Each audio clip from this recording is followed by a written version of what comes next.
Today I am going to start mole concept, chapter number 3rd, class 9.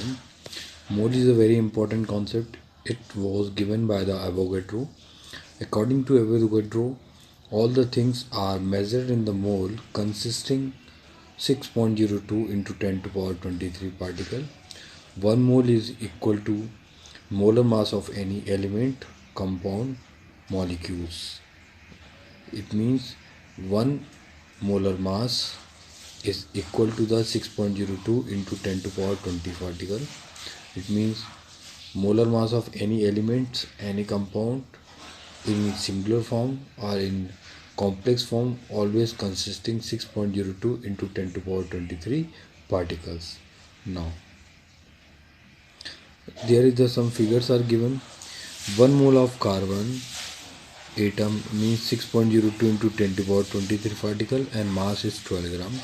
Similarly देखिए 1 mole of hydrogen particle 6.023 into 10 to power 23 but mass has changed. 1 hydrogen mass is 1 gram. 1 mole of any particles atom molecules compound particles same रहेंगे और relative mass of this particles in gram. Next अगर हम देखें 1 mole of molecules 6.02 into 10 to power 23 particles and molecular मास।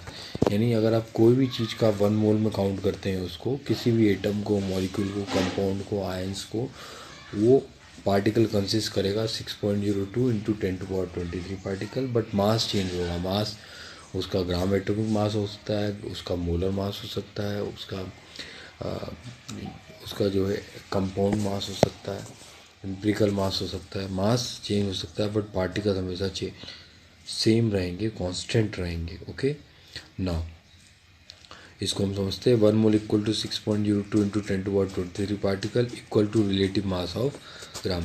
जिसे हम बोलते हैं 1 दर्जन मतलब 12 ऑब्जेक्ट, 12 थिंग्स। 1 दर्जन बनाना मतलब 12 बनाना है ना, मतलब 1 दर्जन फिक्स है, उसमें 12 बनाना होंगे। अब साइज़ भले छोटा बड़ा उससे हमें कोई मतलब नहीं है। 1 ग्रॉस अगर हम बात कर रहे हैं तो 144 कोई भी ऑब्जेक्ट है ना, चाहे उसका साइज़ बड़ा हो छोटा हो उससे हमें कोई मतलब नहीं है। उसी तरह 1 मोल अगर बोलेंगे तो 6.02 इंटू 10 टू पावर 23 पार्टिकल, जो कि हमेशा फिक्स रहेगा। See at the white board, mole is represented by L and mole is equal to weight upon molar mass. जो मोलर मास होता है इट इज़ ऑलवेज फिक्स्ड। इसी तरह mole equal to n upon n naught. N naught is Avogadro number. It has the fix value 6.02 into 10 to power 23 particles. Okay, देखिए अगर आपको बोला गया कार्बन का जो मास है 24 ग्राम दिया है आपको, गिवन मास जो है 24 ग्राम, कैलकुलेट द मोल। तो आप क्या करेंगे, एन इक्वल वेट कितना दिया आपको 24 ग्राम और कार्बन का मोलर मास होता है 12, डिवाइड कर दें इसको, 2 आ जाएगा। तो यानी 2 मोल्स। समझ में आ रहा है आपको? ठीक है, अब इसी चीज़ को अगर आप मोल को यहाँ पुट कर देंगे तो ये हो जाएगा 2 इंटू 6.023, यानी 2 में मल्टीप्लाई हो जाएगा 6.02 इंटू 10 टू पावर 23 का। तो आपके पास आंसर आएगा 12.04 into 10 to power 23। Power multiply नहीं होता है 2 का। आई होप आपको समझ में आया होगा। फिर से देखें एक बार, देखिए एन इक्वल अगर वेट दिया है, वेट अपॉन मोलर मास। ग्लूकोज की बात करें C6H12O6 की, तो इसका मोलर मास निकालेंगे तो आपका मोलर मास आएगा 180। पुट कर दीजिए। इफ़ गिवन मास इज, मान लीजिए गिवन मास 360 ग्राम अगर आपको दिया है, आप पुट कर दीजिए इसको, तो हो जाएगा 360 डिवाइडेड बाय 180, तो वी गेट द 2 मोल्स। और आपको नंबर ऑफ पार्टिकल ना है तो n equal n into n naught. N आपको अभी मालूम है कितना निकाला हमने, 2 मोल, और n naught 6.02 into 10 to power 23 होता है मल्टीप्लाई। इस तरीके से हम किसी भी मोल को कैलकुलेट करते हैं। ठीक है, एक फार्मूला और जनरेट होता है, वो देखिए। एन इक्वल हमें वेट अपॉन मोलर मास दिया है, n इक्वल दिया है n upon n naught, both are having a right hand side equal, so left hand side always be equal. So weight upon molar mass n upon n naught. ये ठीक है, ये हम put कर देंगे. ये प्रॉब्लम आ गया. इससे हम डायरेक्ट कर सकते हैं. मान लीजिए क्वेश्चन आपको दिया है कि आपको क्वेश्चन दिया है जैसे 20 gram of H2 present, calculate the number of particles. ये तो आप डायरेक्ट फार्मूला पुट करिए, weight upon molar mass equal n upon n naught. Weight कितना दिया आपको 20 ग्राम, यहाँ 20 रख देंगे इसकी जगह पे. और हाइड्रोजन का जो मोलर मास है 1 हाइड्रोजन इज इक्वल 1, तो 2 है तो यहाँ पे मोलर मास 2 आ जाएगा. n की वैल्यू फिक्स होती है 6.02 इंटू 10⁻23, और ये आपको कैलकुलेट करना है. तो यहाँ से कैंसिल करा है, ये आएगा आपका 10. ये ऊपर जब जाएगा इधर मल्टीप्लाई होने तो 10⁻23 की जगह आ जाएगा 24. Is that clear? I hope आपको ये समझ में आया होगा. Question is given the calculate the number of moles of the following. 52 gram of helium. देखिए अब आपको याद होना चाहिए कि 52 फार्मूला रखेंगे, n is equal weight upon mass. Weight रखेंगे 52 ऊपर, और मास जो है हीलियम का होता है 4. ठीक है, अगर H E ले रहे हैं तो 4 आप रख देंगे नीचे. 52 divided by 4 you will get the answer 13. Similarly 12.004 into 10⁻23 number of helium atom present. अगर आपको इसमें नंबर ऑफ पार्टिकल्स कैलकुलेट करना है तो n इक्वल, आप n तो आपको दिया है, मोल्स कैलकुलेट करना है, तो n equal n upon n not. तो n की जगह आप पुट करेंगे 12 इंटू 0.44 इंटू 10⁻23, और नीचे पुट करेंगे 6.023 इंटू 10⁻23, डिवाइड करेंगे तो अप्रॉक्सीमेट 2 आंसर आएगा आपके पास एग्जाम्पल में. नीचे सेम कंडीशन दिया है, calculate the mass of the following.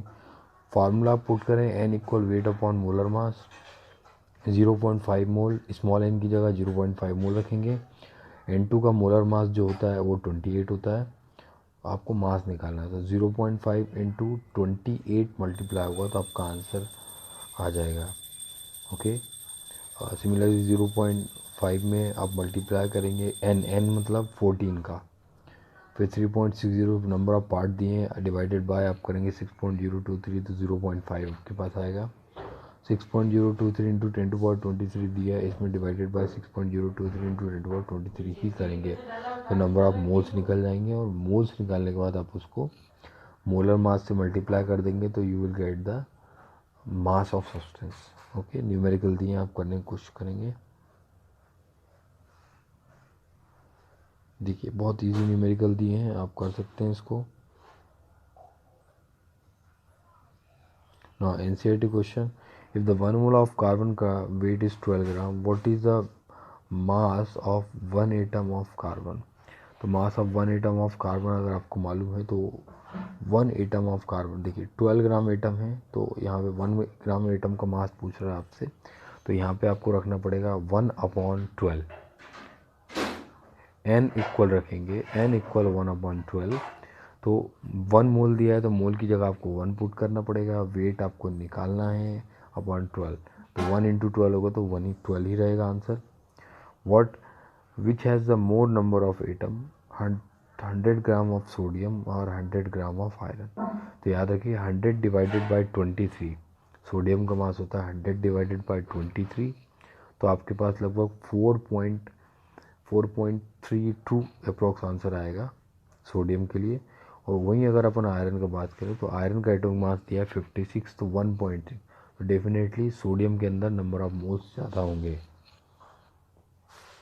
Next देखें, what you have learn this chapter. तो ये सब इंपॉर्टेंट पॉइंट्स आ दिए.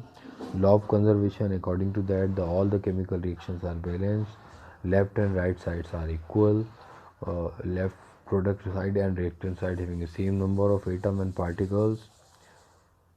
Definite proportion, all the universe are made of the definite proportional component, they are known as the element and compound.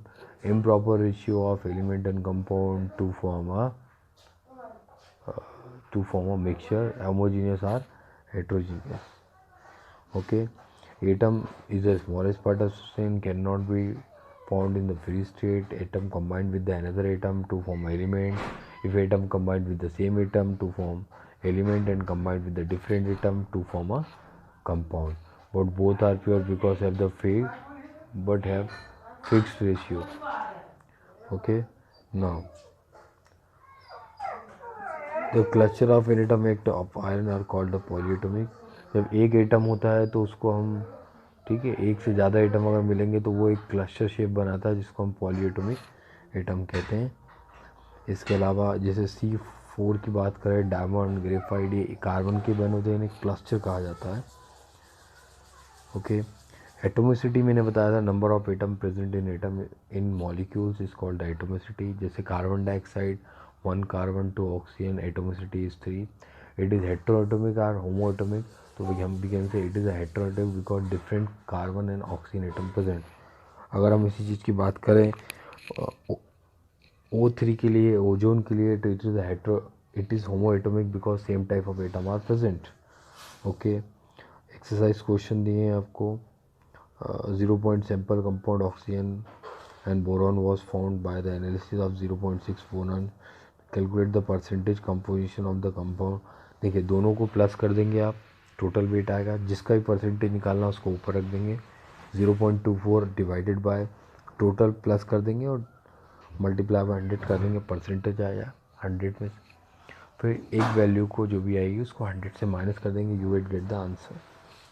When the 3 gram of carbon is burned in 8 gram of oxygen, 11 gram of carbon dioxide produced, what mass of the carbon dioxide will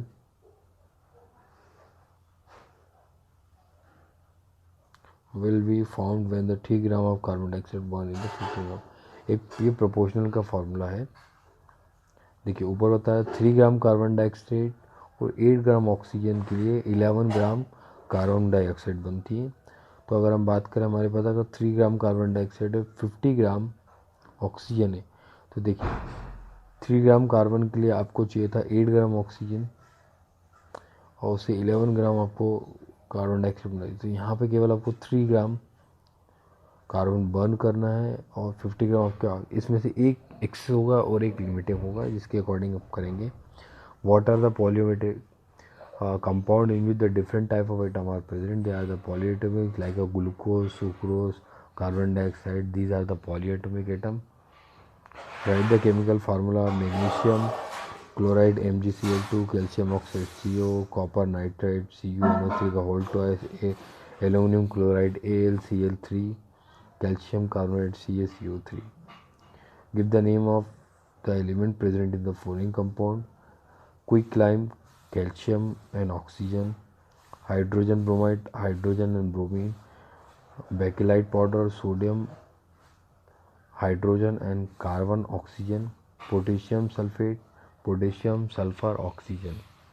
Calcium, the molar mass of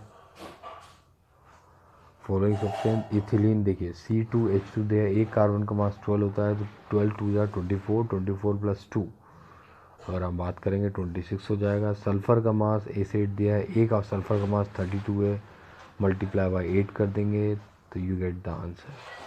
okay, next देखिए, what is the mass of 1 mole of nitrogen. तो mass आपको मालूम है, n equal weight upon molar मास.